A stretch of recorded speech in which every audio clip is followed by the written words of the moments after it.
মাসের শেষেও যা ঠান্ডা, কলকাতাবাসীরা কিন্তু জমিয়ে উপভোগ করছে। আর এই শীতের আমেজ নিতে নিতে চলে এলাম সৃষ্টিশ্রী মেলাতে। আশা করি নামটার মধ্যেই তোমরা বুঝতে পারছো, এটার মধ্যে একটা শিল্পী শিল্পী ভাব। বেসিক্যালি এটা হস্তশিল্প মেলা ছিল। আমরা মেয়েরা জুয়েলারি কালেকশন যেখানেই থাকুক না কেন দেখতে কিন্তু খুব পছন্দ করি। আর এদিকে দেখো, বাংলা ফোক সং চলছে।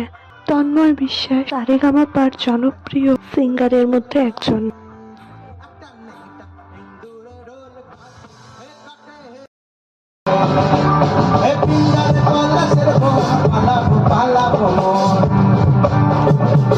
বিয়ের পর এই প্রথম আমার মেলা ঘোরা।